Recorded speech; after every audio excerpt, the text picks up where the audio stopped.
Newsfirst, Newsline with Faraz Shaukat. And a very good evening to you and a warm welcome to Newsline Live. Now then, the Ides of March are nearly upon us. And what that usually means is that the Sri Lanka's Ministry of Foreign Affairs goes into turbocharged mode. Why? Because something called Geneva happening, and accountability, responsibility and all that gets discussed. But honestly, it's nearly 13 years since the war finished. Nearly 13, 12 and a bit. One human rights abuse is one too many. We all know that. But for the past 13 years or so, successive Sri Lankan governments have done nothing other than been pussyfooting around this issue. It's absolutely disgraceful that 13 years after, nearly 13 years after the end of the Troubles, that Sri Lanka still is getting negative feedback, negativity from our international trading partners and our international relations with other countries, actually, all being affected from one way or another. 13 years, it's a crying shame. We have one member of the armed forces, retired now, Admiral Ravi Vijay Gunratne, who's accused of various atrocities. But actually, the complainant and the investigator both have left the country and got another passport. They're leaving another world. Excepting Admiral is here to try and find it, although he wasn't the man in charge of the Navy at the time. It was somebody else. But anyway, to discuss these only in passing, but to discuss the other pressing problems, we've got here the news editor of the island newspaper, Mr. Shamindra Ferdinando, who incidentally, for the past 7 years, usually in the month of March, when the Ides of March are upon us, he usually accepts an invitation from us to discuss that. Very good evening to you, Mr. Ferdinando. Same to you, Faraz. And the Ides of March are there. What on earth's going on? Can we be very quick about what's going on with this accountability, responsibility? It's for us, I think in 2020 March, the present government announced that they would withdraw from the Geneva process. But 2 years later, our foreign minister still makes the trek there. So it means that the process continues, and they have launched a very special investigation into accountability issues in Sri Lanka. So in spite of our protests and objections, they are continuing the process, and I believe for us we are in serious trouble. The international community had the darling of their community in Sri Lanka, one Ranil Wickremesinghe. He was Prime Minister for nearly, 4.5 years. Why on earth didn't they ask him? And why didn't they put this serious business when he was in there?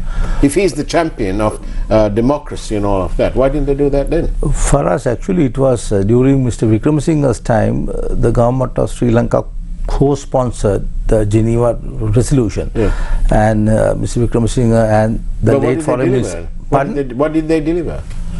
For all their co-sponsoring, when this government came in, they still had the same problem? No, for us, Mr. Wickremesinghe's government blamed our own armed forces for war crimes by co-sponsoring the Geneva resolution in October 2015.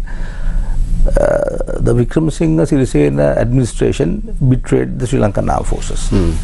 Well, I think in my book that's traitorous, but still, it's all talk, isn't it? 13 years nearly, and it's all talk. No blessed commitment to get it out, done, hold whoever is responsible.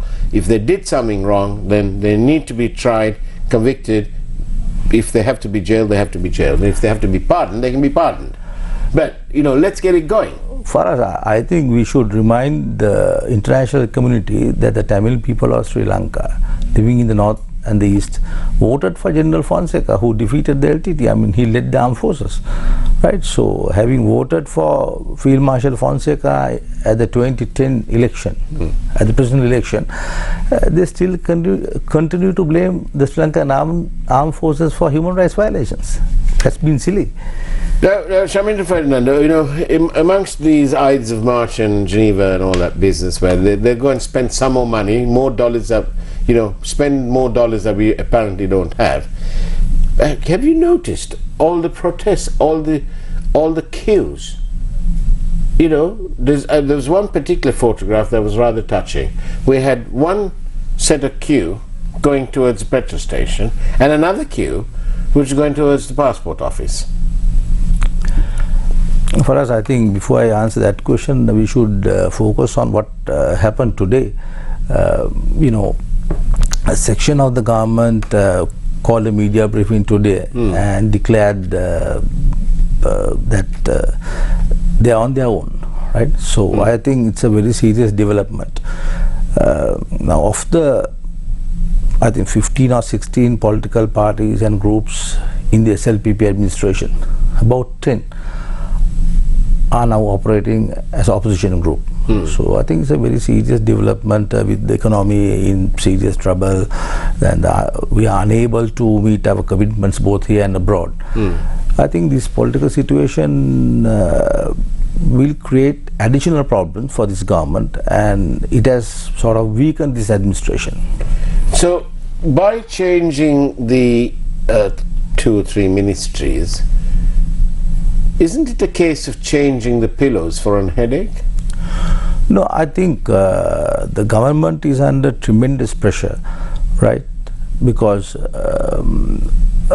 some cabinet ministers, Vasudeva Nanayakkara, Vimal Weerawansa and Udayagama Pilla, and several others, members of parliament, they have accused the government of causing this problem. Now, today's press conference at the Sidman Grant, for us, they made specific allegations against the government, the SLPP and the finance minister. The government will have to address these issues, right? Now Udayagama Pilla, a specific allegation that a section of the government deliberately caused this situation to allow foreign intervention, right?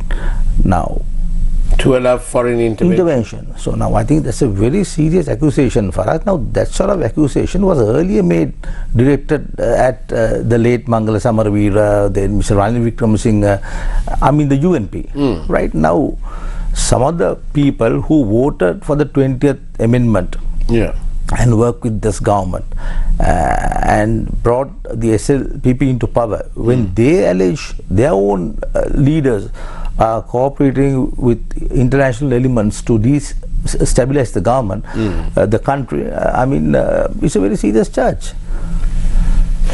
And where is there light at the end of this tunnel? It's very dark at the moment. No, for us, I mean, just changing ministers, the cabinet reshuffle, it won't make any difference. There are suggestions that we must keep in mind that of 145 member SLPP parliamentary group, about 30 are now in this opposition camp, nearly 30. So the majority is slim.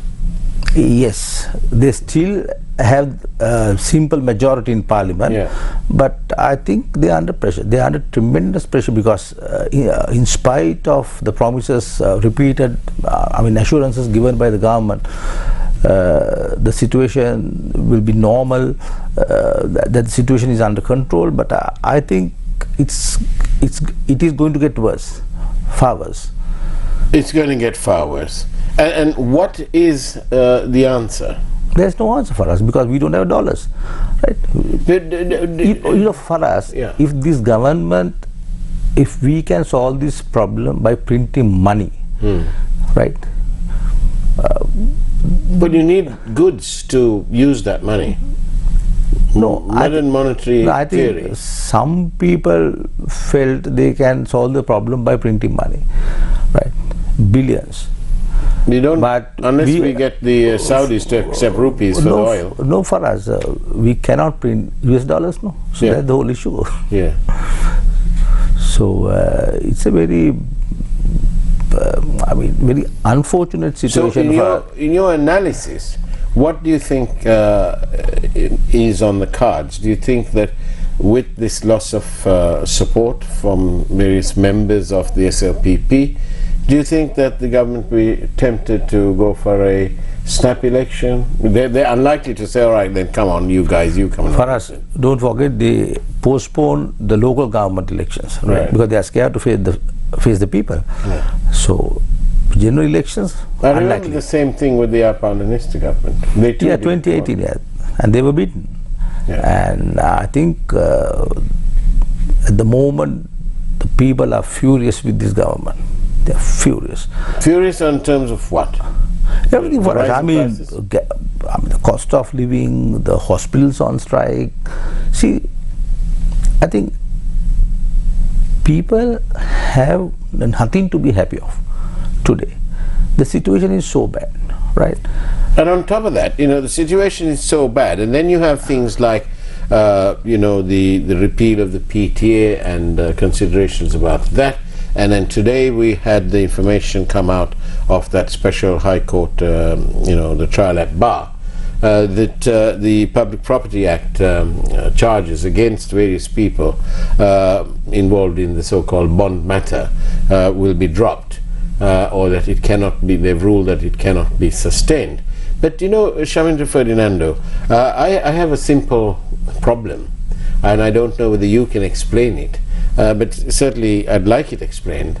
Under the Companies Act of 2007, you can create a company and it has a life of its own then. That company can be sued, it can sue, and it can be sued.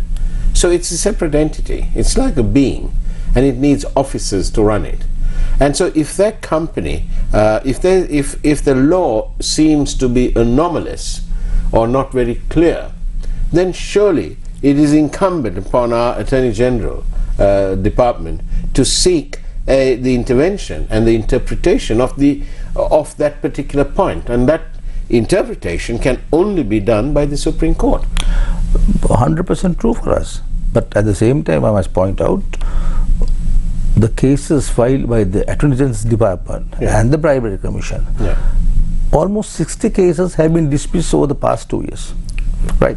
Up to now, they have not appealed against those decisions. Right. A few weeks ago, in the Supreme Court, the Attorney General advised those rebel ministers, that's Vimal Veeravansa, Vasudeva Nanayakara and Udaya Gambampila, to resign. Right. So, something wrong in this system for us. But it has to be something has to be wrong if the law is not being applied. And today they dismissed the case, Yugadanavi. So I'm not surprised.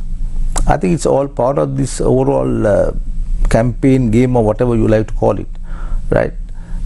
So basically, on the Yugadanavi matter, we'll be stuck for the next 40 years with one supplier. Yeah. Amazing, isn't it? Absolutely amazing. Yeah. So the first time we signed, I think for us the first time our country signed an agreement around midnight. So in the future they can sign other agreements also around the same time. Well, I mean, I'm in not a country where Mr. Ranil Wickremesinghe signed off something, some cabinet paper on a weekend.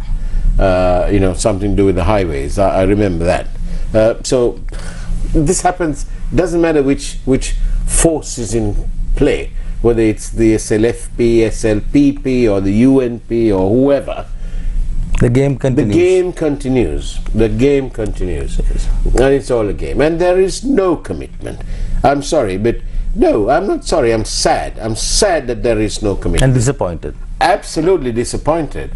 Disappointed because every time these bunch of jokers, they come, when it's time for election, they come in there and they sell us a patta story. And the majority tend to believe that patta story only to be let down a few weeks later. It happened in 2015 with the bond matter. And there's no good saying, oh, you know, the law, you can't apply public property and all that. The public, the sovereign people of Sri Lanka, they know what happened. Like this for us now.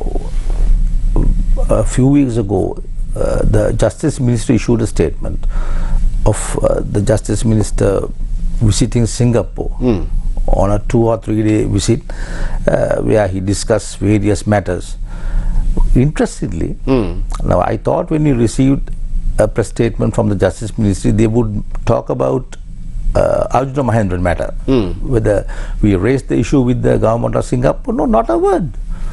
Now we have discussed everything except Arjuna Mahendran. Now that was a promise given by the SLPP leaders, right, to bring him back to Colombo to try him. So nothing will happen. But, you know, Shamindra, the point is this: the law provides for someone to be tried ex parte. If he's not here, and if he can't be bothered coming here, and if we don't have the legal means to bring him back here, remember, one KP was rendition to Sri Lanka. Nor was he charged, by the way. The Malaysian government for us cooperated with Sri Lanka at that time, but the Singaporeans are not cooperating. That's the problem. On that note, it's a problem. Let's look at some other problems and maybe some potential solutions. But it's now time to take a peek at the headlines from the Newsfirst Primetime News team. We'll see you on the other side of the break, shall we?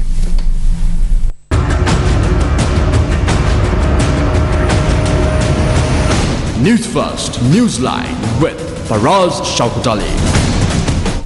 And welcome back to Newsline Live, and I'm in conversation with the news editor of the Island newspaper, Mr. Shamindra Ferdinando. Now, Mr. Ferdinando, I mentioned it earlier, but honestly, the public also have mentioned it, and thanks to your question, 0772 300 305, as always. But honestly, the public are absolutely fed up to the core, and fed up and furious. And they're furious. They're not fast, but because Sri Lankans are very mild in nature, so it's a bit slow.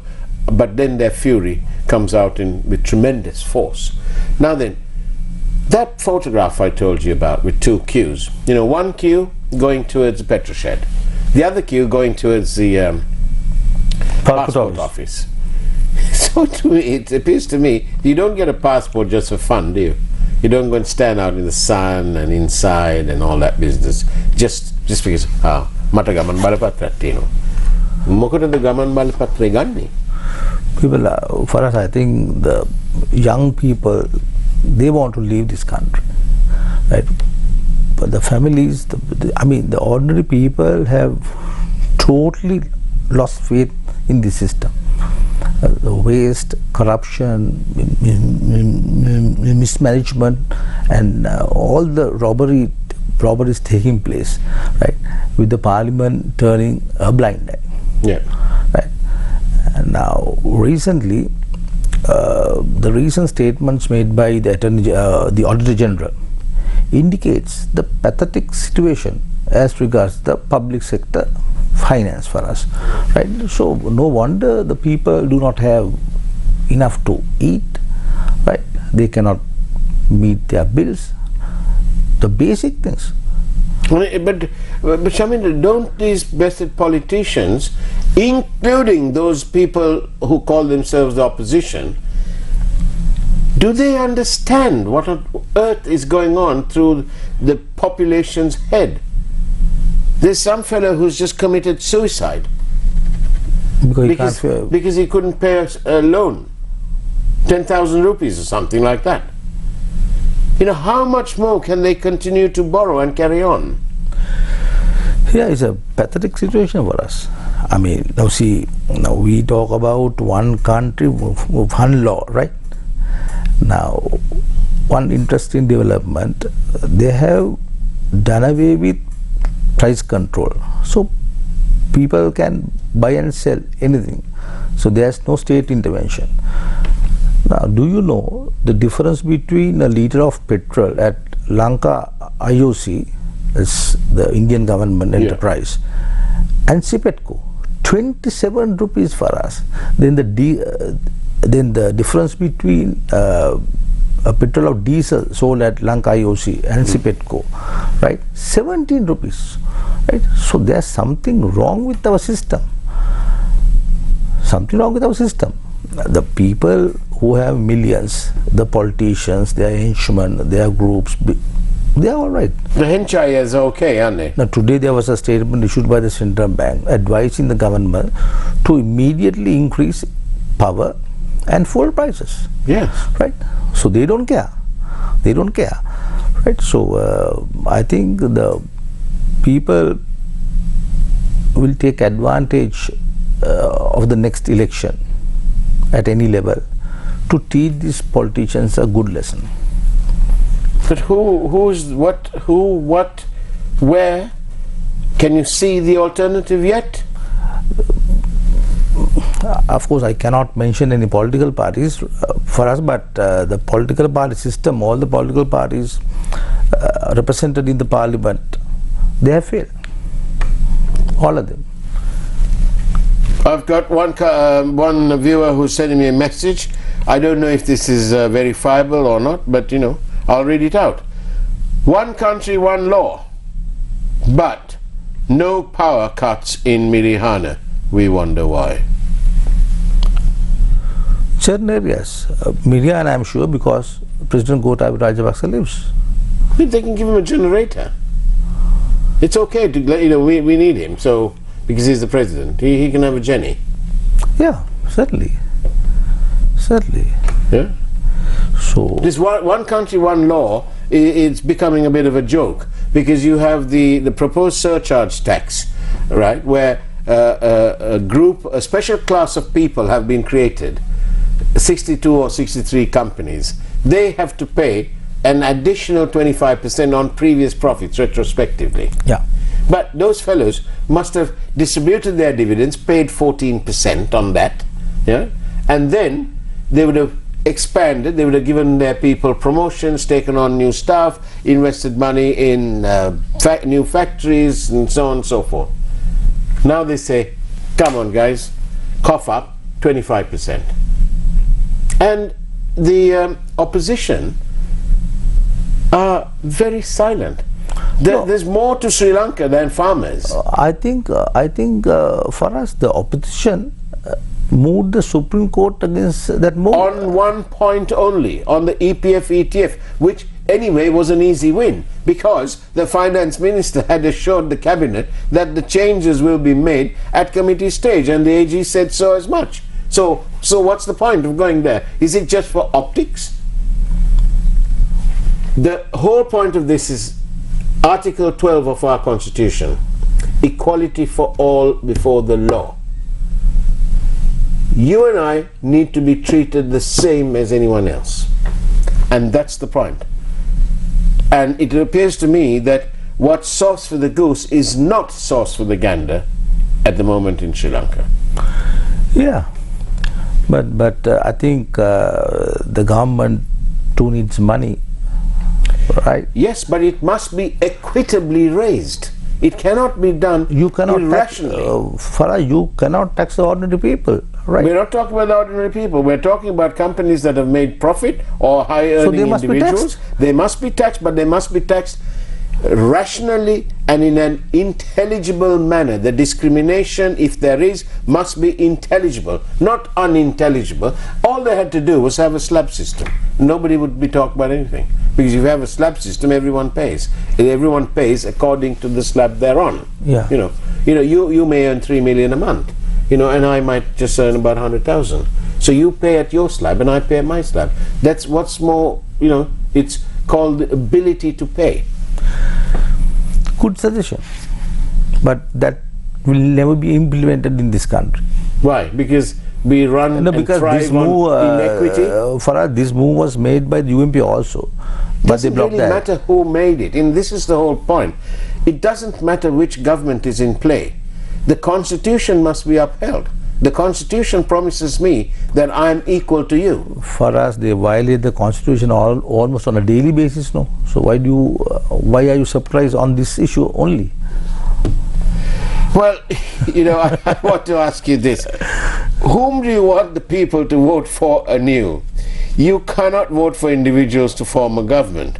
Therefore, please tell us, who is it, the JVP or the SLPP or the SJB or the UNP or the TNA or whoever? If I've missed out any parties, you know, sorry, but there are so many parties.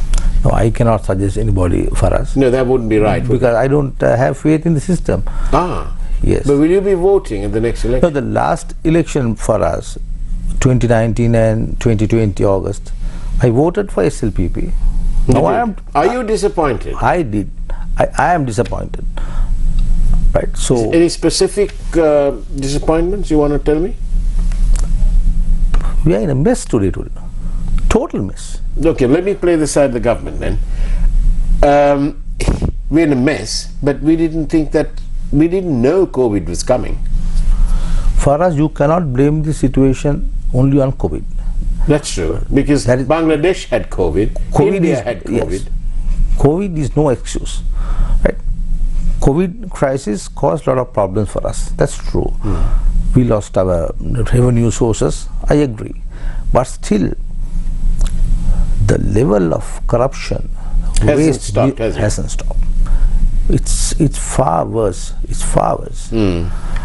See, for us, if you compare Yahapalane and this government, there are three major allegations against Yahapalane. Central bank scams in 2015 and 2016. Yeah. And the betrayal of armed forces in Geneva. That's also in 2015. Yeah. Take this government, just 2 years, total chaos. Their own ministers have moved the Supreme Court, alleging the cabinet did something wrong. Right? For the first time in our history, members of the cabinet have accused the cabinet of fraud. So that's a very serious charge, accusation for us, and when the people naturally lose faith in the system. I think in India, judges can, if they... India also for us, the parliament is full of, criminals, no? So I don't want to compare our situation with India. No, I was about to say that in India there's a system where even if judges want to bring a case against whatever, they can, but obviously they can't hear that case. So, several places such as the Parliament, presidential residence have been exempted from power cuts according to the PUCSL. According to the list published on the PUCSL website, hospitals and export processing zones are among the priority areas. Well, bravo, We're happy. We're happy. Small mercies. I just want to add, on 2nd of March, the government announced there would not be any power cuts on Saturday. Now today, they've gone back on their word. They've done a U-turn. One more U-turn. Shamindra, Ferdinando, thank you very much for being on Newsline Live. And that's the way it was. It's now time for the primetime news. And as always, take care, have a great weekend, and God bless you.